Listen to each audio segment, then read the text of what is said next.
Karena kecintaannya yang sangat tinggi akan ilmu pengetahuan, Graham Young bisa saja menjadi seorang profesor jika dia mau. Itu jika dia tidak menyalahgunakan zat kimia yang dia miliki dan mengubahnya menjadi sebuah mesin pembunuh yang sangat mengerikan.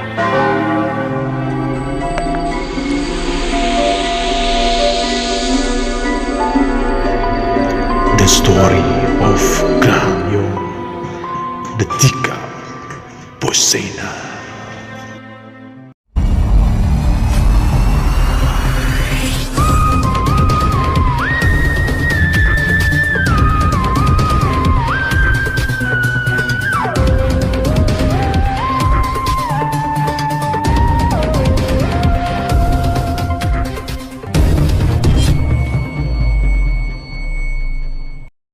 Hello guys, welcome back to the office of Satpam Detective. Bersama saya Kang Beni Gunawan yang akan selalu mengupas dan mengulas sebuah kisah dan kasus dengan tegas dan lugas.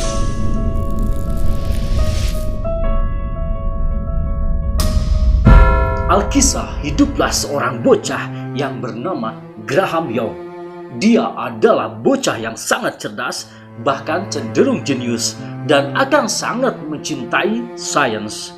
Kecintaannya dengan sains ini membawanya ke dalam sebuah dunia yang penuh warna dan menyenangkan menurutnya.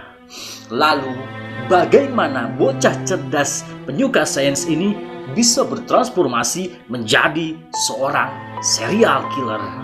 Langsung saja kita cek ke kasusnya.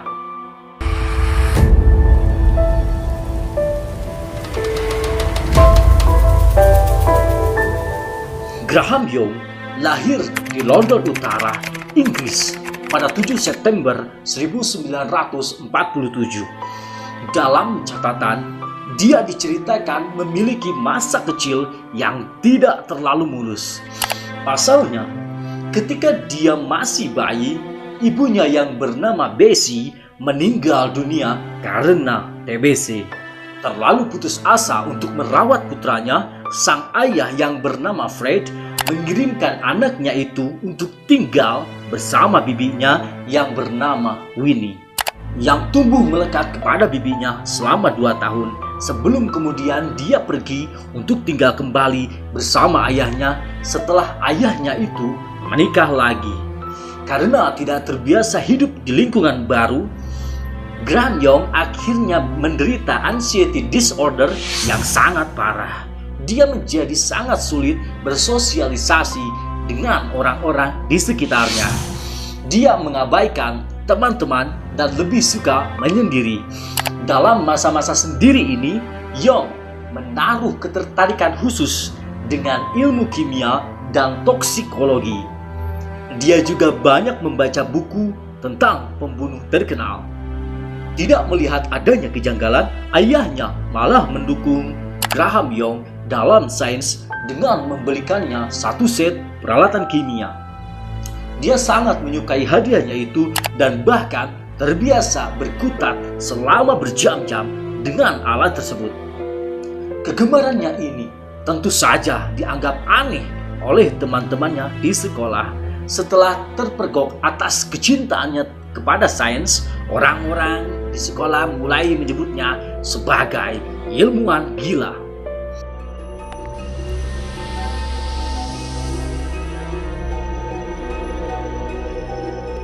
Graham Young was an exceptionally interesting and unusual case. Here was a 14-year-old schoolboy who'd had a chemistry set when he was a small lad. Di sisi lain, karena sering membaca dan belajar, Young menjadi sangat berpengalaman dalam seluk-beluk toksikologi. Dia sampai di suatu titik di mana ia mampu memperoleh sejumlah besar bahan kimia beracun pada usia 13 tahun. Hal itu dia lakukan dengan meyakinkan ahli kimia profesional bahwa ia lebih tua dan bahwa penggunaannya untuk tujuan studi.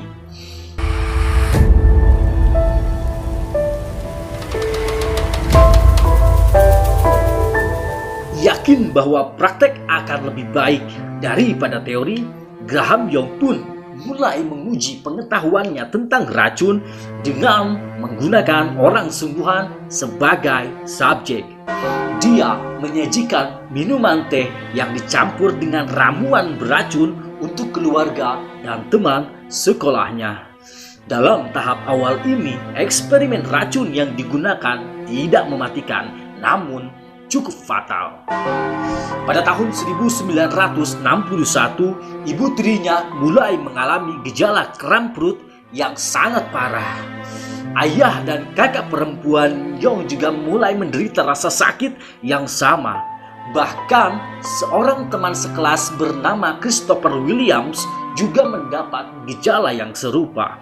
Tentu saja tidak ada yang curiga bahwa Young ada hubungannya dengan penyakit misterius itu. Mereka semua mengira itu semua semacam penyakit perut yang menular.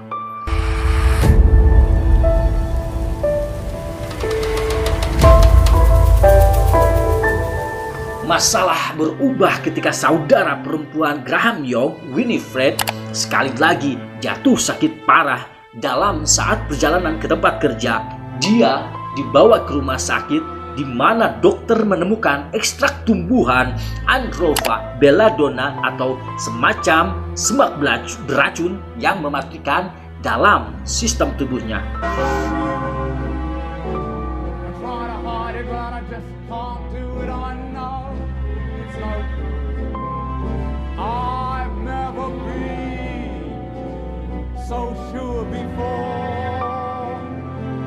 Masih bebas dari kecurigaan, perilaku Young nyatanya menjadi semakin aneh.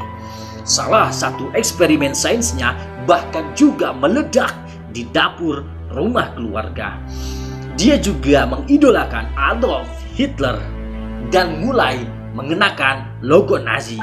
Pada 21 April 1962, Molly Young dilarikan ke rumah sakit karena keluhan rasa sakit yang luar biasa.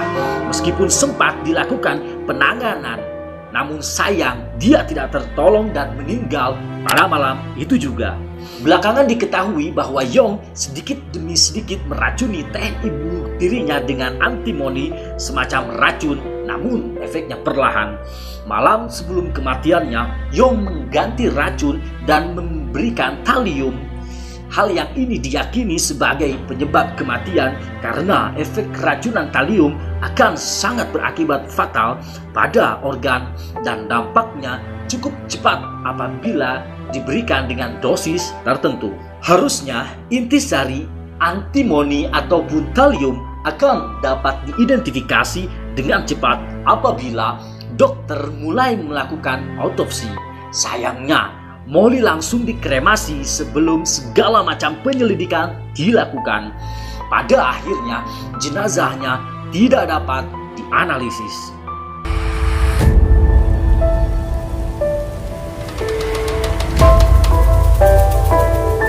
Ikut berduka dalam kematian tersebut, Bibi Young yang pernah tinggal bersamanya saat masih kecil tahu bahwa Young memiliki ketertarikan toksikologi dan mulai menaruh kecurigaan kepadanya. Untuk membuktikan kecurigaannya, dia kemudian menyuruh ayah Young untuk mengirim Young ke psikiater. Hal ini tentu saja untuk kebaikan mereka bersama. Tetapi dengan psikiater itu hanya terjadi beberapa waktu sampai pada akhirnya sang psikiater langsung merekomendasikan untuk menelepon polisi. Yap, nampaknya sang psikiater itu mampu membuat Graham Young untuk mengaku. Pada tanggal 23 Mei 1962, Graham Young ditangkap. Dalam interogasinya, dia mengakui pembunuhan ibu tirinya serta mengakui juga bahwa dia pernah meracuni anggota keluarganya yang lain. Sayangnya, karena kremasi ibu tirinya sudah dilakukan, tidak ada bukti untuk mendukung pengakuan Young dan dia tidak didakwa dengan pembunuhan itu. Sebaliknya, ia ditempatkan di Rumah Sakit Keamanan Maksimum Broadmoor.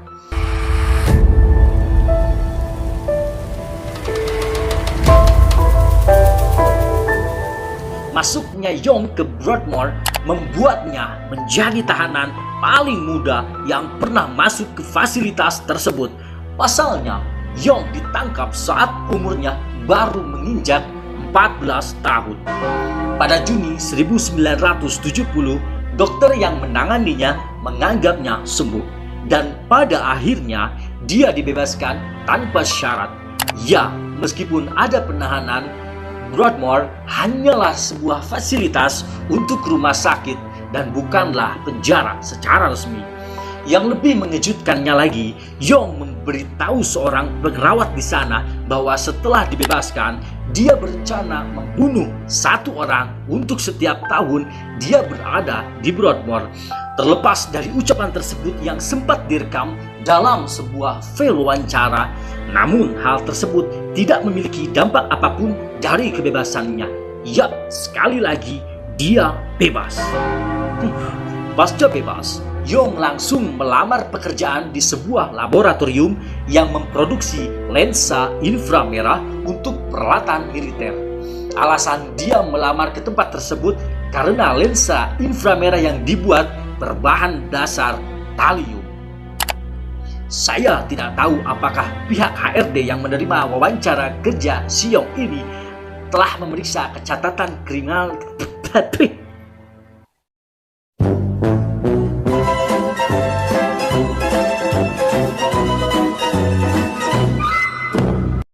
Saya tidak tahu apakah pihak HRD yang menerima wawancara kerja si Yong ini memeriksa catatan kriminalnya atau tidak. Tapi ya, dia diterima. John Harlan's Laboratories itu adalah lapangan kerja baru bagi Graham Yong. Pasca melewati wawancara HRD, rekan kerja maupun bos di perusahaan tersebut nampaknya terlalu sibuk untuk tahu latar belakang Graham Yong. Itulah kenapa mereka tidak menaruh kecurigaan apapun saat Yong menawarkan mereka untuk membuatkan teh dan kopi. Nah kan? Dan seperti yang sudah bisa diperkirakan, sakit masal pun langsung terjadi. Di waktu itu masih belum ada yang mengira kalau teh atau kopi yang mereka minum sengaja telah dia racuni. Penjelasan seperti makanan yang kadaluarsa lebih masuk akal dibanding segala teori tentang racun. Namun, ketika seorang pegawai bernama Bob Eagle meninggal, kecurigaan mulai muncul. Bob sempat izin cuti beberapa hari dan keadaannya membaik. Namun, pasca dia kembali masuk kerja, dia sakit lagi. Hal ini tentu saja karena Yong menyajikan kopi dan teh, racunnya tidak hanya sekali. Dan pada akhirnya, Bob kemudian menjadi lemah dan meninggal dunia.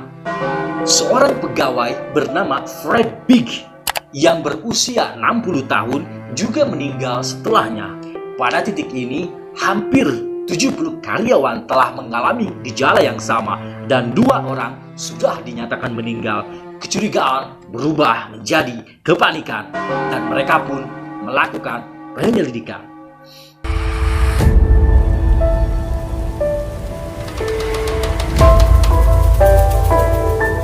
Dalam sebuah rapat untuk menentukan penyebab sakit massal yang terjadi, sebagian besar pegawai dikumpulkan dan Yong pun ikut dalam rapat tersebut.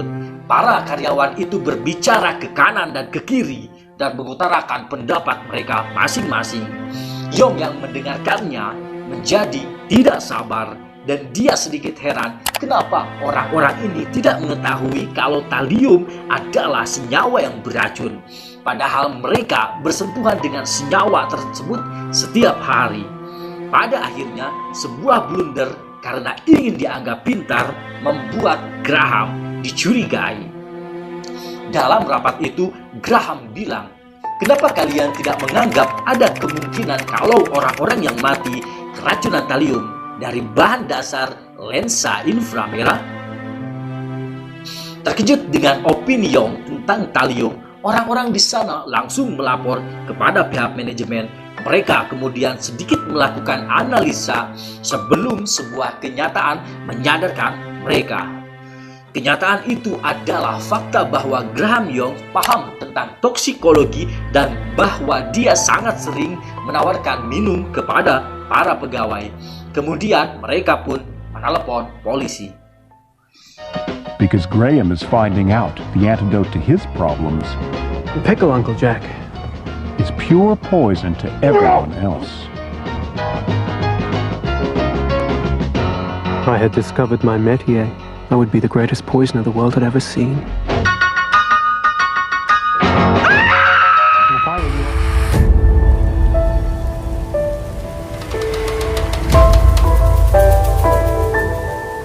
Penyelidikan kepada Yong pun dilakukan. Tidak perlu waktu lama sampai tim penyidik menemukan buku harian Yong di mana dia menggambarkan secara ilmiah tentang eksperimen yang dia lakukan dalam meracuni rekan kerjanya. Memperparah keadaan untuk Yong, penyidik juga menemukan senyawa talium dengan dosis yang sudah dimanipulasi di dalam saku milik Yong. Saat itu juga dia dinyatakan sebagai tersangka. Yong dijatuhi hukuman penjara seumur hidup pada bulan Juli 1972 dan pada tahun 1990 ia ditemukan tewas di selnya dengan penyebab resmi kematian dicatat sebagai serangan jantung. Namun beberapa orang percaya ia lelah hidup di penjara dan kemudian dia melakukan satu percobaan ilmiah terakhir pada dirinya sendiri, yaitu minum racun. Dan dengan ini kisahnya pun berakhir.